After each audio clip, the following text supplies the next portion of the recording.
Good boy. Hello, welcome to Gardener's World, and this is a special program because today we are going to not just celebrate winter in all its varied glories, but also celebrate the fact that we can get outside in our gardens and make ourselves feel a whole lot better. Winter is a time when most of us tend to instinctively retreat from the garden. And I've found, certainly, that even when it's raining, when it's dark or gloomy, if you put on some wellies, put on a waterproof, make yourself go out and do something, not only do you engage with the garden and engage with the natural world, but you do feel better.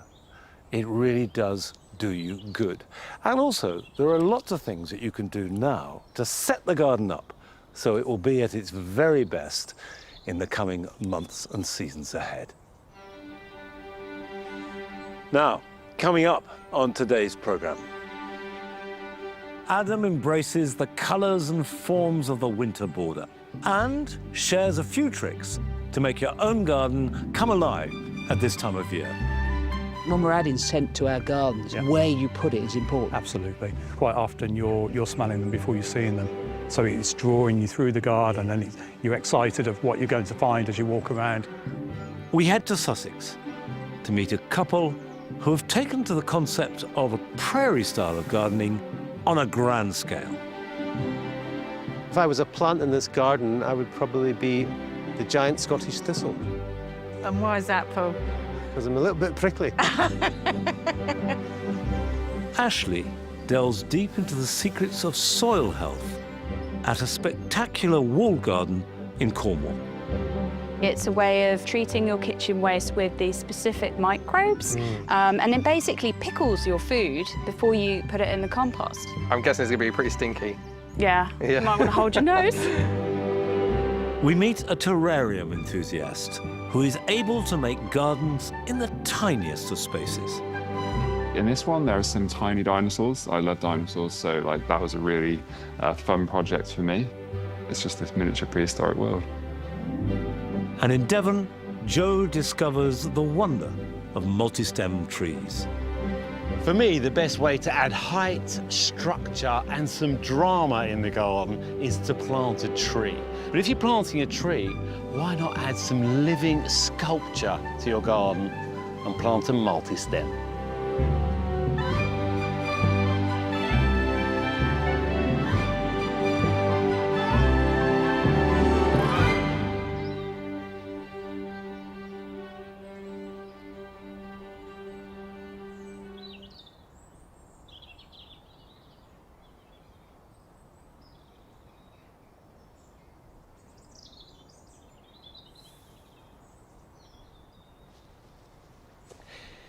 It was a difficult summer for all wet-loving plants. And here in the damp garden, about half the water evaporated, and some plants had real problems. For example, the area I'm standing on, everything died, the whole lot. However, it has recovered, and now when I look at it, I realize this pond has changed. It's become something quite different to what I planned 15 years ago. I remember Joe helping me roll out the lining of the pond. And back then, I was quite clear it would be essentially decorative. Well, now it has become effectively a wildlife pond. I've let it become much looser. I tied it up a lot less. But one of the things it's certainly worth doing, if you want your water to be clear, during the winter months, scoop out as many fallen leaves as you possibly can, because they will decompose underwater and add a lot of nutrients. And nutrients are bad news to most aquatic plants that have adapted to very low levels of nutrition and will suffer. Now, whatever you take out is likely to have some form of life in it, even if you can't see it with your naked eye. So always put it on the edge of the pond for 24 hours. And that gives everything from beetles and larvae and newts the chance to slip back into the pond. And then after a day or two, you can collect it up and take it to the compost heap. I'm not going to go to town on it. If you want to encourage maximum wildlife, just accept a little bit of mess, accept some silt, accept the fact that it may well have weed over it at any point. Those things are good for wildlife, even if they don't fit your idea of what the perfect pond is. Come March, I know that this pond will be shimmering with tadpole activity, and the garden will resound to the croaking of frogs. So that is a price I'm prepared to pay.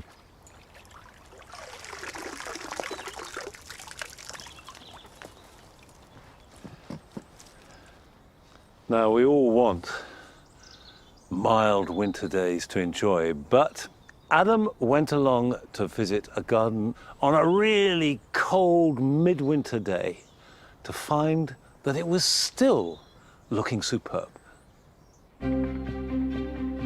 It might be the coldest time of the year, but I still love wrapping up warm to see what shines out in the borders, even on the darkest days. Today I've come to look around the garden at Ashwood Nurseries in the West Midlands.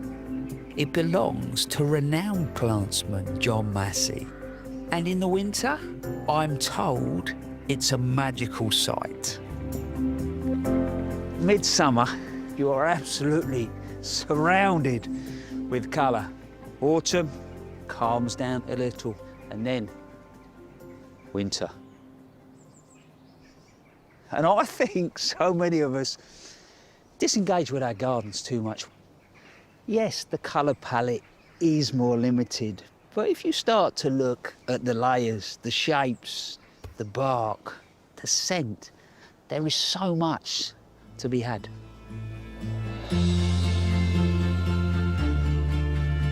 As a designer, I'm always looking for ways to bring the garden to life in the colder months. And I'm fascinated to see how John and his team have added some backbone to the winter garden, starting with the stars of the season, conifers.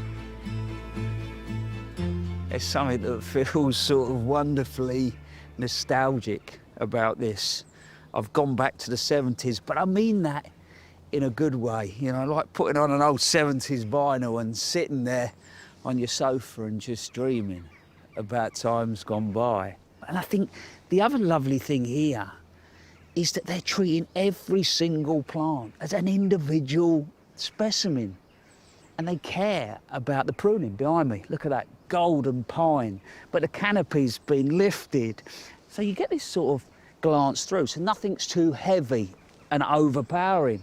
Then you go into darker greens, and then you're onto glaucer colours. So your eyes constantly bouncing about. You've got things like the cyclamen and your underplanting that develops as the year goes on. Nothing wrong with the 70s.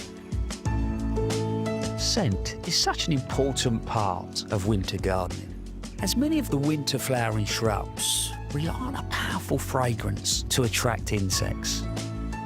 And gardener Chris Howe has grouped dozens of scented witch hazels to make the most of this seasonal strength. Chris. Hi, Adam. You wander down through there, the scent, it's incredible. It's amazing, it hits you, doesn't it? As you walk down the drive in the mornings, coming into work, it just gets you straight away. But what strikes me about this garden, right, the detail is incredible. How do you get the best out of these? We do lots of pruning. Yeah. We don't want them to grow too fast. Yeah. We want to keep them quite tight and quite compact. And the best time to do that is from when they're young plants. What you should be doing is looking at the new growth from this year. You see that fresh, flexible new growth? Yeah. And the first two buds on that new growth are quite likely to produce flowers next year.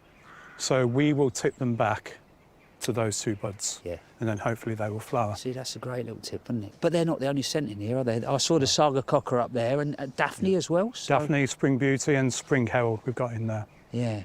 And I like the idea that you come down the slope so that scent sits in. So I think when we're adding scent to our gardens, it's not just thinking about, oh, I want scent, but where you put it is important. Absolutely. Quite often you're smelling them before you're seeing them.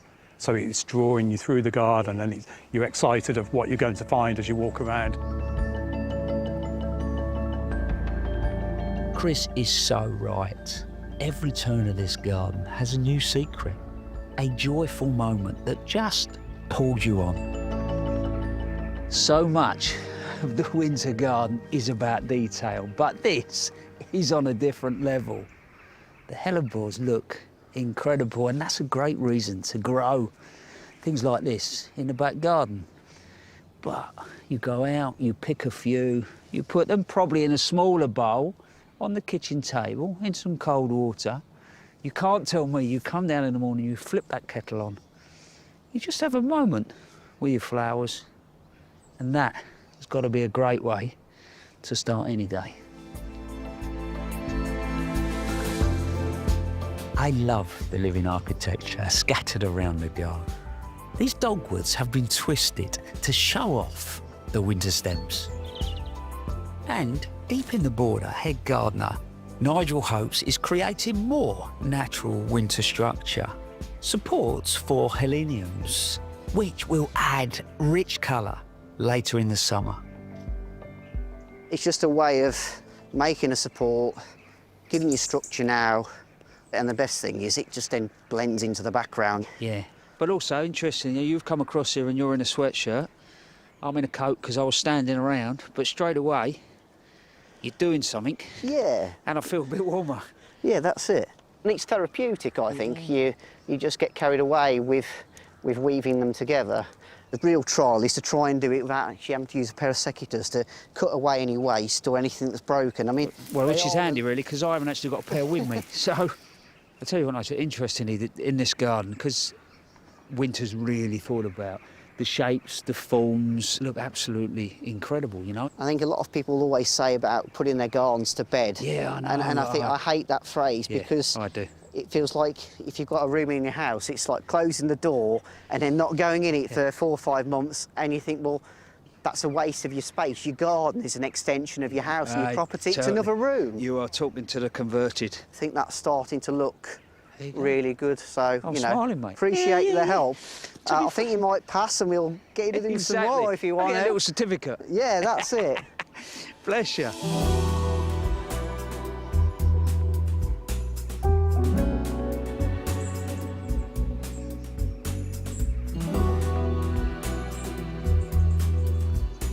A lovely little courtyard area close to the house, but it more or less encapsulates what we've been talking about, that evergreen structure, the bark colour, but also that ground cover, pops of colour, things like the cyclamen and the hellebores.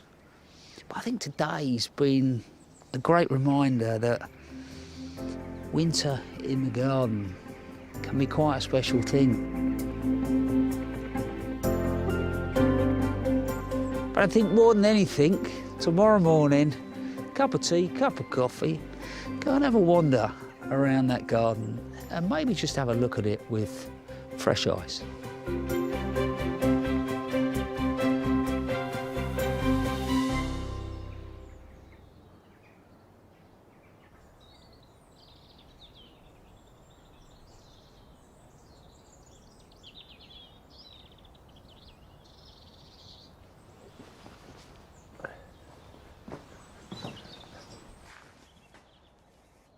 Personally, I really love all the shades of green that we saw there, and which you can have in the winter garden, and the way that the structure of the garden suddenly comes out, and even on the greyest day, it can be magnificent.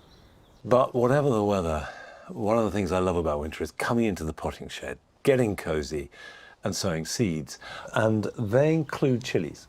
The key thing about chillies is that they are slow. They're slow to germinate.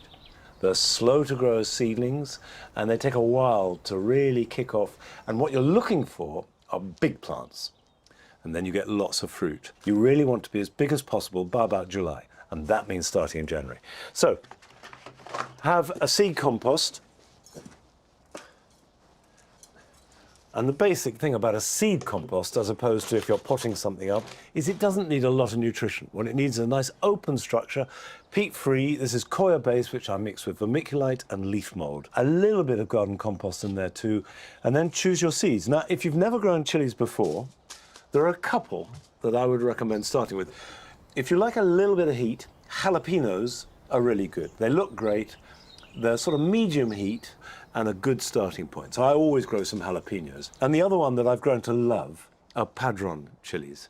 Now these, of course, are the Spanish ones, and you fry them very, very quickly. You eat them young, and they're absolutely delicious. If you let them go and become red, then they become hot. And the great thing is that these will grow happily outside.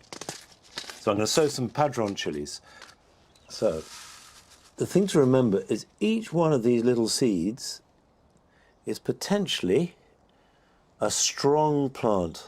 And I found that a sort of dozen plants is enough for us. That will produce hundreds of fruits. There we go. Right, we'll pop that back in. Now what I always do is just gently press them down. The reason for doing that is you're making really good contact between the seed and the growing medium, which is important for germination, and then cover them over lightly. Now, I use vermiculite, but a little bit of compost would do. Just sprinkle it over the top. Vermiculite lets moisture through and it doesn't cap. And capping is when you get a bit of a crust on the top of a seed tray if the top dries out. Now label. These now should be watered and then, and this is critical, put somewhere warm. They need about 20 degrees to germinate and a steady 20. So it's no good if it gets cool at night. And the minute that the seedlings appear, you want to make sure they have maximum light. Chilies need heat and light, and both together to grow. And if you can give them that, they're worth it. I love growing them because not only are they delicious, they store well, and also they look great. Now, having said earlier that I love winter structure, we're going to visit a garden in Henfield in West Sussex, which strips away most structure, but replaces it with a magnificent open prairie of plants.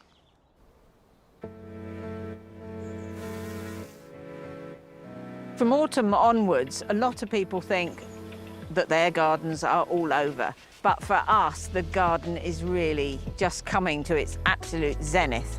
Amazing structures, seed heads, the height of the big grasses. This is why we are totally wedded to the naturalistic style. Lars, Vigo, come on. Good boys. I'm Paul. And I'm Pauline. And together we have created the Sussex Prairie Garden. A very wild piece of garden in the heart of the Sussex Weald. The whole garden is about 8 acres. We planted the garden in May 2008.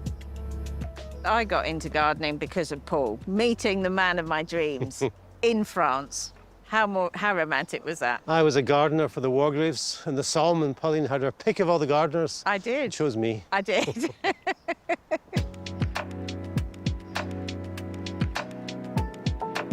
I think the prairie style is a halfway house between wildflower meadow and a garden as we understand it. A more managed space, you Yeah, mean, really. yeah. Rather than having highly bred plants like maybe dahlias and chrysanthemums, the plants that are more naturalistic tend to have lots of small flowers rather than one big over-the-top flower, and they bear a close resemblance to their wild cousins. Come, Let's Vigo, go. Come on. This is Persicaria orientalis. Even though it's 6 feet tall, it's actually an annual. It's got incredible deep pink pendulous flowers. It gives you height and what you might call an accent plant.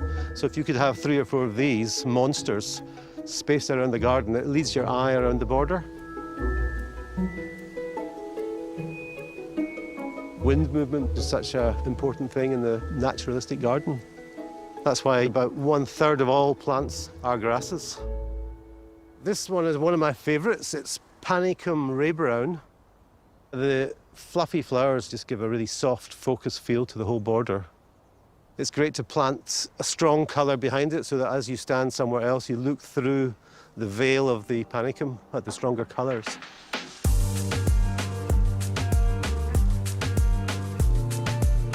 From April onwards, we see the first signs of life in the garden. Acid yellow colours come first of all, and that's always so hopeful for spring, that zing of colour. Summer's peak colour. It's sort of like a painting in motion, isn't it? The way the colours come in. Autumn's the season of asters and flowering grasses. Yeah, so it's the time of big things, the monster time, isn't it, really? I love it because that's when you can really feel immersed in the garden. In amongst all this wonderful stuff, I'm having to fight my way through to get through the border.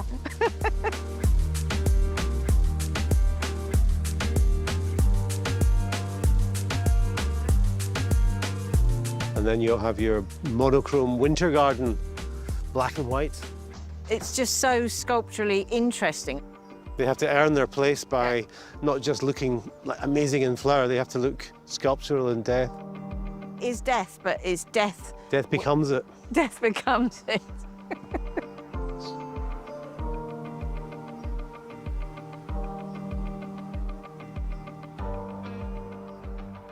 This is a little shrub called Cephalanthus occidentalis, I think from North American swamps. It's got lovely white flowers, like a Sputnik with white spikes. One of the lovely things about the stems is the dark reddish brown, which can also be seen in the seed heads. Eventually over winter they'll turn black when the seed is ripe and ready to fall. I think we're all a bit obsessed with being neat and tidy, so I think be a bit less neat, a bit less tidy, as well as extending your season. I think it's generally better for wildlife, especially for things like little birds eating from the seed heads of the plants. Overwintering insects have got somewhere to nest and hide themselves away from the winter weather.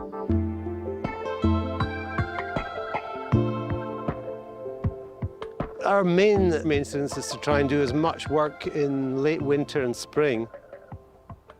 We cut down the plants, and that allows you to see any perennial weeds. We dig them out, and then we add a 15-centimetre thick layer of mulch. Yeah. Not only is it smothering any weeds, because we're on such heavy clay soil here, it really retains the water, doesn't it? Yeah, and also the compost, at the end of 1 year, the worms have brought it into the ground. So it's like the fashionable no-dig garden. Yeah. But for the ordinary gardener, the same principles would allow you to sit back and relax in your garden rather than spend all summer weeding and working. Come on, good dogs. When we created this garden, we chose to plant in big blocks to give maximum impact. We started off with about 600 or so different varieties. Like a good marriage, of course, you need to have plants that work together and that look good against each other. So we set up these combinations of plants, or dream partnerships, really. Looking at how they perform during the changing seasons. Sort of thinking like a Rubik's Cube, really, of relationships. Plants in time and space.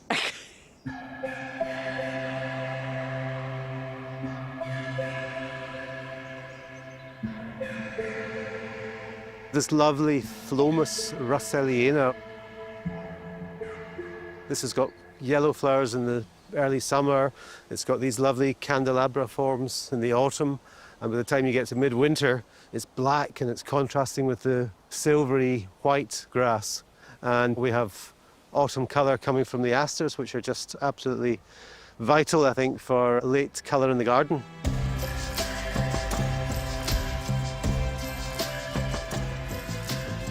If I was a plant in this garden, I would probably be the giant Scottish thistle. And why is that, Paul? Because I'm a little bit prickly. But very dynamic. But what would you be, Pauline? What would I be? I would have to be a Millennia transparent. Big, beautiful, but you can see right through me. I think we feel that we have created our magnum opus. Oh, stop it. That just sounds so pompous. I mean, we've created a beautiful, beautiful garden and love sharing it with other people. And it's become probably more than we ever imagined it possibly could be.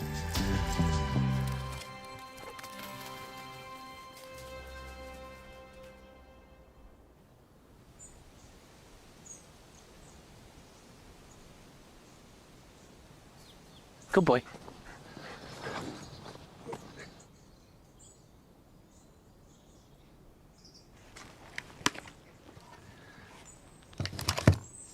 there are lots of good things about prairie planting, but I think the best thing, for me anyway, is on a clear, cold, frosty winter's day, the way that you have all the seed heads and the grasses and the stems rimed with frost and yet standing silhouetted against a bright blue sky is absolutely beautiful.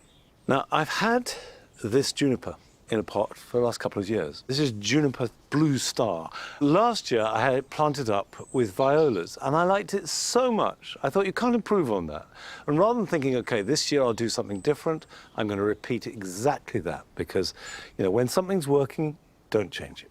Violas, pansies, violets, all are really good winter flowers. Now what I have here is a variety called Rocky Viola Blue. I think these are completely charming. And I intend to plant them around the juniper. Now before I do that, because this has been in here for 2 years, I'm just going to scrape away some of the topsoil. You cannot expect soil to keep giving nutrients all the time. Just loosen it a bit, like that, and then scoop out some topsoil. I'm going to replace it with fresh compost. I've got a coir-based compost mixed in with sieved garden compost, sieved leaf mould, and a little bit of perlite. Now, we're ready, and this is really easy because these are so tough and so adaptable. Just pop them in round the edge. You don't have to hold back here. Put in plenty. They have a very fibrous root, which means that they're very forgiving. You can push them in and squeeze them into places and the roots will not suffer. Right. That looks slightly bedraggled now, but I'll water that in and I guarantee in a couple of weeks' time, these will be shimmering with these lovely mauvey, purpley flowers touched with a little bit of yellow and black, and they will go on shimmering all winter, all spring, and well into the summer. Now, talking about summer, in June, Ashley went to Cornwall. And he went to visit a garden in Padstow, a wall garden, where they raise wonderful plants, but also take great care to look after wonderful soil.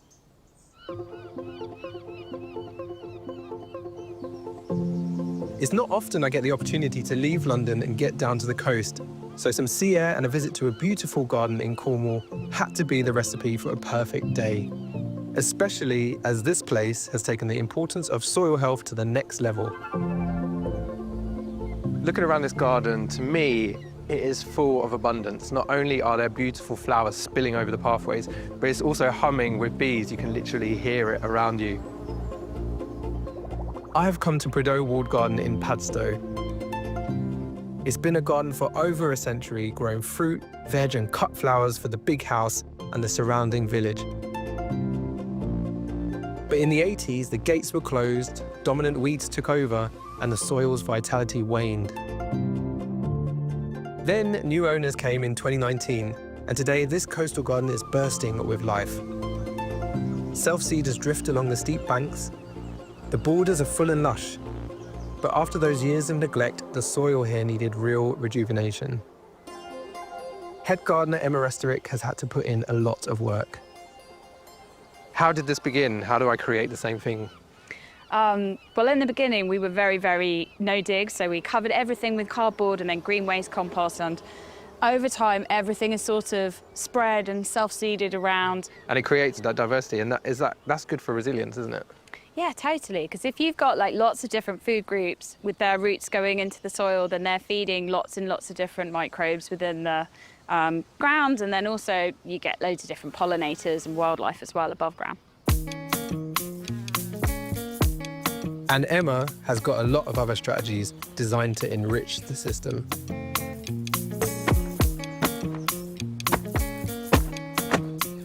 I'm just smashing up some charcoal. Okay. The idea is that you add it to the compost. It sort of increases the microbial diversity and also the water holding capacity, which is really important. We also treat our kitchen waste with bokashi. Basically, it's a way of treating your kitchen waste with these specific microbes, and it basically pickles your food before you you put it in the compost. Oh, let's have a look. Yeah. I got it right here. Wow. I'm guessing it's going to be pretty stinky. Yeah. Yeah. You might want to hold your nose. Okay. So this is literally like fermented food, Yeah. is it? And it does produce Whoa. this liquid as well, which you can also use as plant feed, or I use it when I'm sowing seeds to Yeah. help with germination. Since you've been using this technique, have you noticed any difference in the plants you're growing in the garden? Yeah, massively. The plants are generally healthier. Also, before I started using bokashi, I really struggled with Icelandic poppies. They're like my nemesis. They used to all damp off. I've killed thousands of them, but now they're absolutely fine. Like, I can grow them and they're really resilient, and I don't have to worry about those diseases anymore. By nurturing and caring for the soil, Emma and her gardening soulmate, owner Martha Prideaux, are creating a living garden with health at its heart. But there are still some areas of compaction which are prone to weeds, and to treat these, Emma uses an old technique. This will be my first go at broad forking. It's a good workout. So would you call this no dig, or is this digging, or the half and half thing? It's definitely, I think in the States they call it tillage rather than dig. I think it's like, it gets called minimum tilling. Okay. So it's like low intervention. The problems that we found is that where the ground is really compacted, we've had some issues with bindweed, where the soil structure's collapsed, and therefore there's like a real proliferation of bindweed. And so we're just breaking it up with the broad fork, basically. Once we've completed this, what's next? We're mulching it? What's happening? Yeah, we'll mulch the bed with compost that we've made, and then plant the dahlias in. And then I think actually on top of that, I'll probably sow some like low growing green manures just to help cover the soil whilst the dahlias become established. Green manures, also called cover crops, are simply plants grown and then cut back and left to rot down or dug into the soil to increase fertility. Here at Prideaux, Emma uses buckwheat, clover and phacelia. Also helps feed the dahlia tubers at the same time, which is quite handy, so. Emma and Martha's mission to optimise the health of the garden has been backed up by science. Hannah Jones from an organisation called Farm Carbon Toolkit has been regularly on hand to offer advice and analysis. This is some soil that is on the journey up. It's been improved by all the work that Emma and Martha are doing. There's a whole range of techniques that they've used. The first one is they've used a very rich compost, a good compost, a thick layer of compost. And probably the most important aspect which you'll have picked up from walking around this beautiful garden is it's actually keeping the soil covered. The soil health is driven by living plant roots.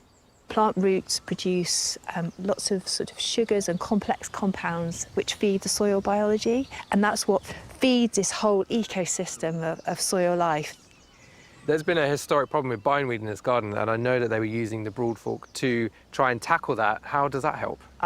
That's a great question. Bindweed, from a lot of the older books, will indicate that it's soils that have got a poor soil structure.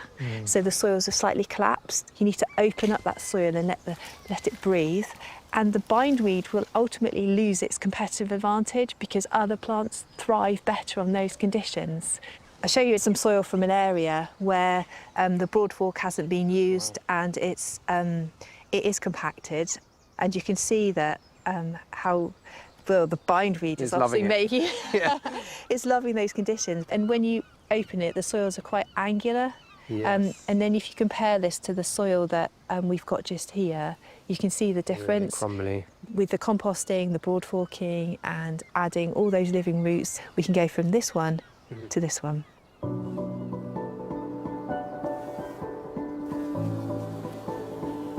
Emma being Emma, she's busy concocting more interventions. Nutrient-rich local seaweed makes a good feed when mixed with molasses. When submerged inside a vinegar, these oyster shells release calcium, useful for plants, while the vinegar is neutralized. Processes which, in this wonderful garden, are really paying dividends. It has been so special to be here today. I've learnt a lot, but I've just enjoyed being in this environment. It's felt so relaxing. You can see in the flowers that it produces these amazing blooms. The evidence is here. Yeah. And I think it's just so refreshing to see you working in a garden in this way with nature and not against it. So thank you so much for having me. It's so nice.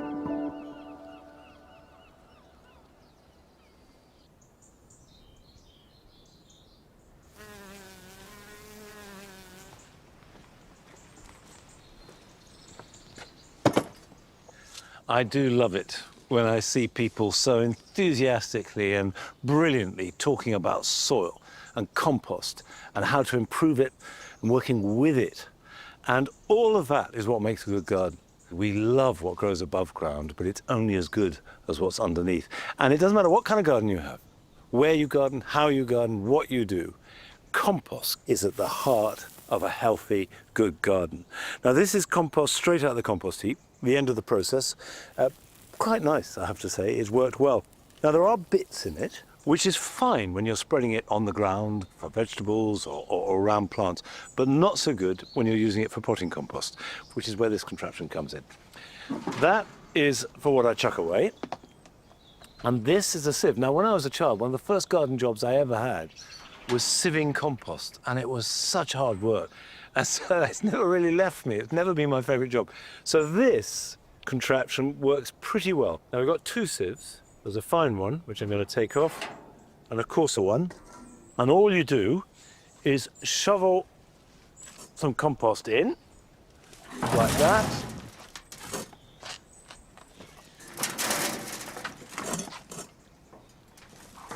And then rock it backwards and forwards.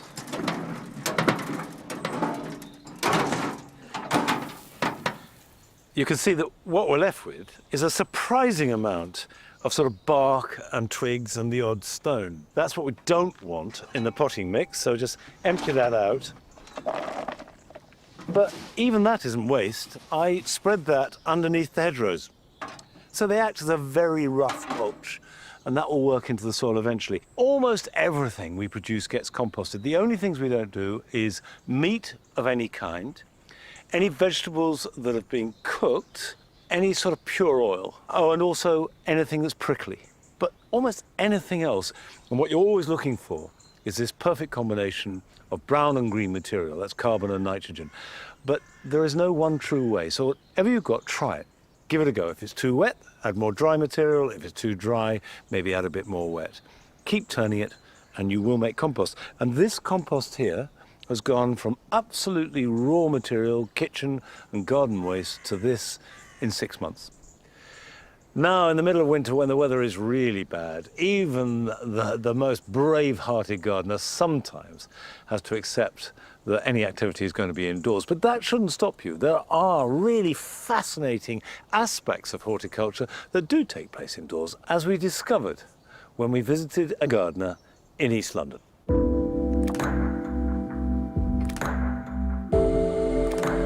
Whatever space you have, whatever budget, I think it's really important that we all have access to a garden. My name is Ben Yule, and I make terrariums, which are basically little gardens that fit in the palm of your hand. I just think there's something very magical about terrarium building. It's a really nice form of escapism. There's just something about creating a miniature world. Something geometric like this, which has got some nice orchids inside. That's sort of like this miniature forest floor. In this one, there are some tiny dinosaurs. I love dinosaurs, so that was a really fun project for me. Yeah, it's just this miniature prehistoric world. When I was young, I grew up in a very working class area. You had a concrete yard. I remember my mother tried to grow some ivy and just failed, so I don't come from a family of gardeners. And my only experience with horticulture was putting a bean into a plastic cup. I live in London. We have a small one-bed flat. I've had to move 4 times in the last 4 years. You can put all this effort into creating a garden, and you just have to leave it when you move house. But with the terrariums, I've been able to bring them on every single house move with me.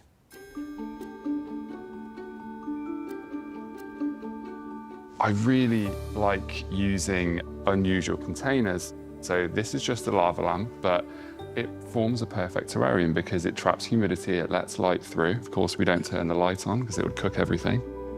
We have a honey bottle here. Even this sweet box, flipped it upside down, put some mosses in there and a tiny little saxifraga. And you'll never look at the spice jar in a supermarket in the same way again. I had a really lovely childhood up until about the age of 8. I unfortunately lost my dad when I was 8 and then my brother when I was 12. I completely failed school and fell into addiction, and to be honest, life was looking very bleak for me. But it was really when I discovered horticulture at 23, it really kick-started my life. The first terrarium I ever made was in a large, cheap vase, and it lasted about 3 weeks. So there are 3 really important things to get right. 1 is that you use the correct soil. 2 is that you don't overwater it. And 3 is that you don't sit it in direct sun for prolonged periods.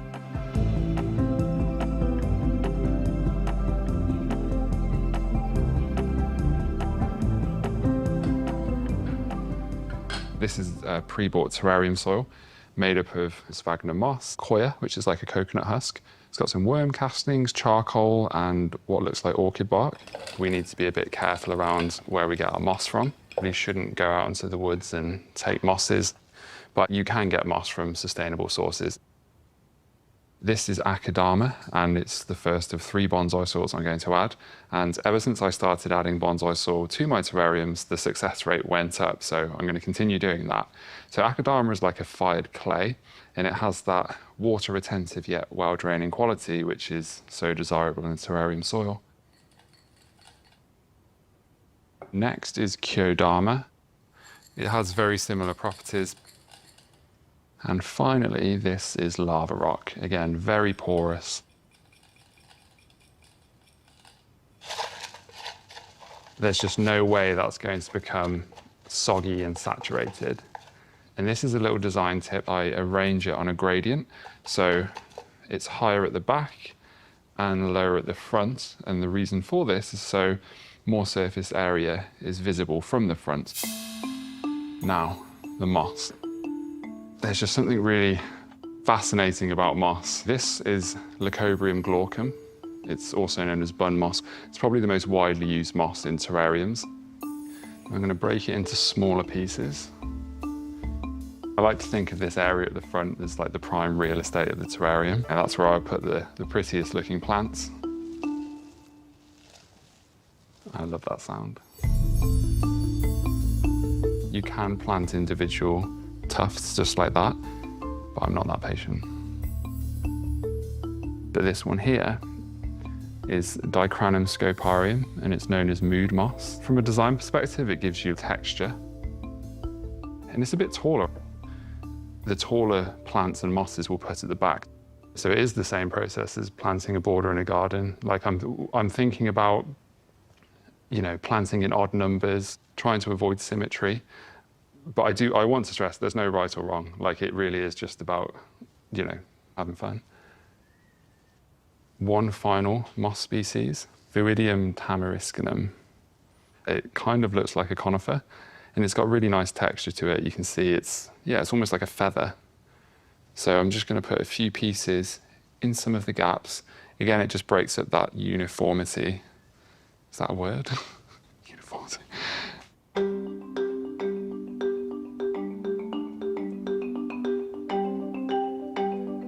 The first plant I'm going to use is a very common house plant, Peperomia prostrata. It's known as string of turtles, and you can see why. And then I'm going to cut just above a leaf node. And what I'm left with is a rootless cutting. Now I'm simply just going to rest it on top, and in a very short while, it will push roots through the moss and into the soil. The next plant is going to be this saxifraga. You don't often see plants like that beautiful. It's got that amazing colour, it's got that amazing veining on the leaves, and it stays that small. and that's a very desirable trait for a terrarium plant. This is Ficus thunbergii, common name being the oak leaf fig. It's probably the quintessential terrarium plant. It's small, slow growing, and looks wonderful. Someone once told me, a terrarium shouldn't really look that great on the day it's planted. It's kind of like a garden, right? Like a garden almost looks at its worst on the day it's planted, but then in a year and 2 years, it really starts to grow in. And it's kind of the same with a terrarium, just on a much smaller scale.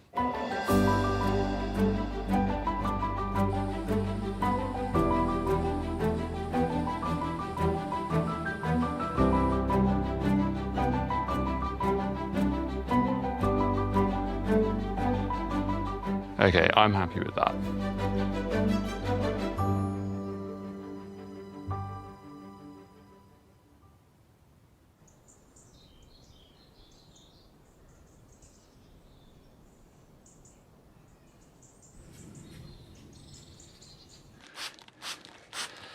I do think that anything that gets people into gardening and growing things is to be celebrated and encouraged. Now, at this time of year, any houseplants you've had outside have been brought in, and your houseplants have to be looked after very differently in winter than summer. And the first thing, and by far and away the most important thing, is don't overwater. Far more houseplants die of too much water than too little. A good rule of thumb is look at it. If it's drooping in any way, if it looks as though it needs water, then it probably does. But if the compost is at all wet and the plant is looking reasonably okay, for goodness sake, don't water it. It doesn't need it. Now, these aeoniums, for example, which are not hardy, they need the protection of the greenhouse, and we have a heater in here keeping it above 5 degrees. I water them maybe once in February and then start to water them again at the beginning of April. And just remember that succulents have evolved to store moisture in their leaves. They will take it up through their roots, store it in their leaves, and then draw upon it. So hold back on the water, but what I do is use a sprayer. And I just mist the air.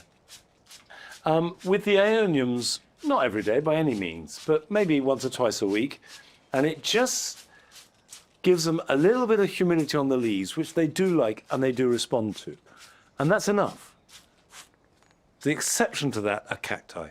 They need bright sunshine so that they can go on a windowsill, say a south-facing windowsill that doesn't have a radiator underneath it, and they'll survive.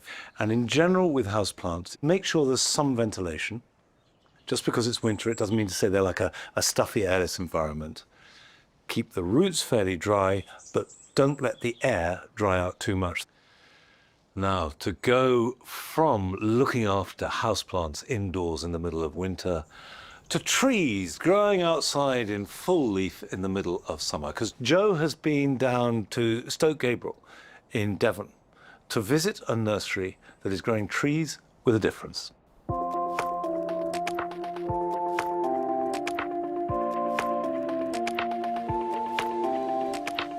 For me, the best way to add height, structure, and some drama in the garden is to plant a tree. And of course, they're great for wildlife, they have year-round interest, and they can create shade and privacy beneath too. But if you're planting a tree, why not add some living sculpture to your garden and plant a multi-stem?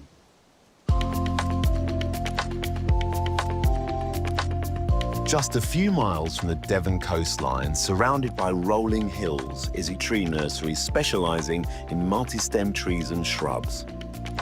They grow thousands. I'm talking over 12,000 of them. At the helm is Philip Nieuwoud. He's a master at nurturing and pruning. 20 years ago, I bought a field in Devon and bought small trees and a wheelbarrow and a spade. That's how it started. Why multi-stem trees? Because multi-stem trees are just that little bit more creative and sculptural. The minute you put one in a garden, you've got something of character, voluminous, it holds itself, holds a space around it, almost like a sort of a piece of art in an art gallery somehow. If you grow something very beautiful, people go, oh wow, that's something different. So what age are you putting these in the ground to start with? We buy them in about sort of 3-4 years old. And it's all about giving them the best start in life for us, to having that good balance between a lovely crown and a really good root system. Because if you don't have a happy root system, you don't have a happy tree. I think it's just fabulous what Philip's doing here and has developed over the last 20 years, because he really understands how these trees grow and how to create these wonderful shapes out of multi-stems. Pruning any tree can be quite daunting, so I'm intrigued to find out what Philip's mantra is for a multi-stem. Pruning.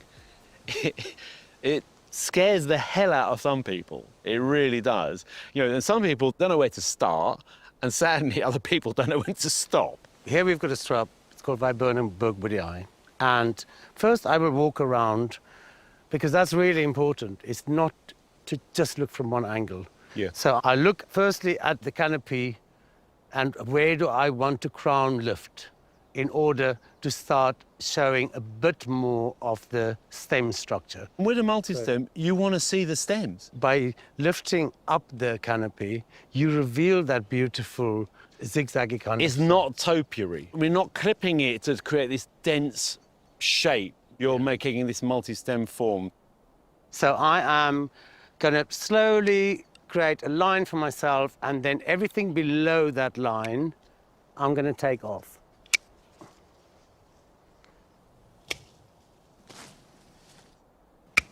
You're mainly doing this for the aesthetics, I get that, but also for the health of the plant. It's actually really good to create a really open canopy, so with air movement, a lot of the sort of fungus and stuff really don't like that. Yeah. There's one branch here that's going to make a massive difference. You bring that one there? Secateurs. So I'll go in about there. That's perfect. So it can heal over. Oh yeah, it looks so much better already. Exactly. Yeah. And then the other magic that we do, that wound there. If you take a little bit of soil from the base of the tree, the microorganisms in the soil is believed to help with the process. Okay. Because there's a little bit of sap there, so it sticks nicely. You want to create a nice rounded canopy. So I go over and everything that is below that line, I take off. So you have the middle point of the tree, and there's a stick, and you have a bit of invisible string that you keep, but you have to keep it tight. And everything in front of you, you just cut off. Gotcha. And as you can see, I'm holding it. Well, I can see that. I wouldn't want to get involved because how long's a piece of invisible string, right?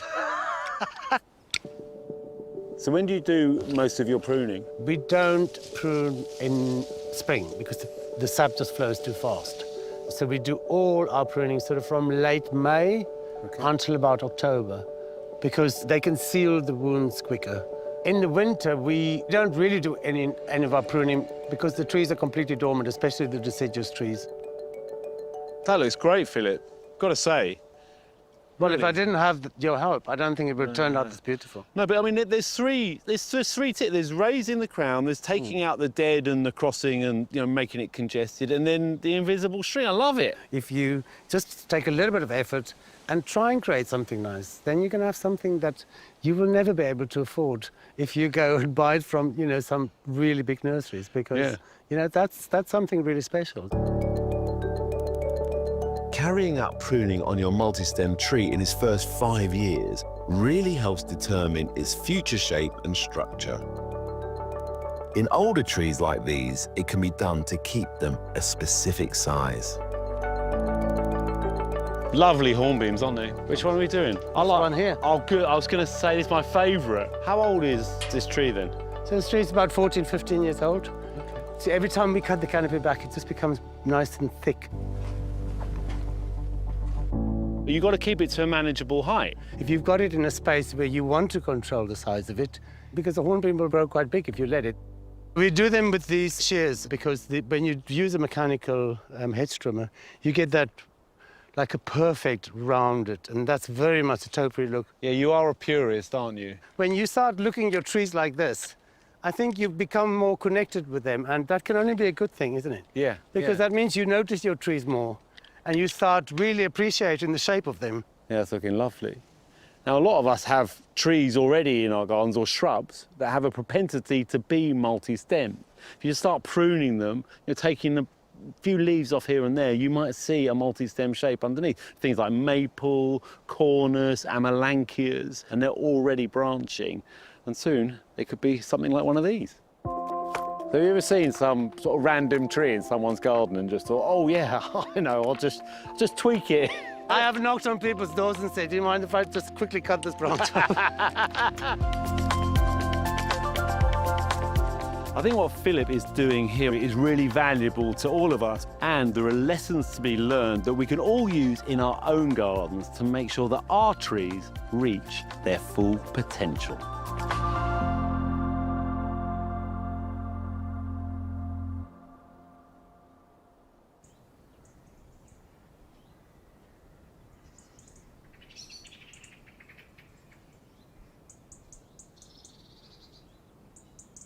The thing I love about multi-stem trees, or shrubs for that matter, is the way they frame things.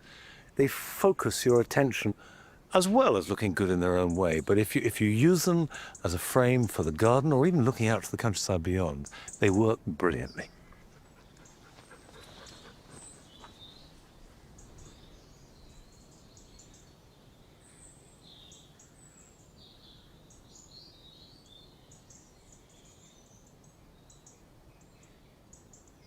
Would you believe it if I told you I sat down here without any dogs and they've descended upon me?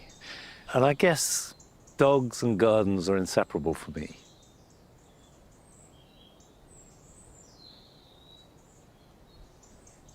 I know we talk an awful lot about the best way to do things and the right time, and we visit gardens which are looking fantastic in all their many different ways. But maybe we don't talk enough about what we want from the garden, the reason why we garden. And it doesn't matter what it is, whether it's giant veg or the best collection of one plant, or whether you're growing grasses or herbaceous plants or trees, whatever it is.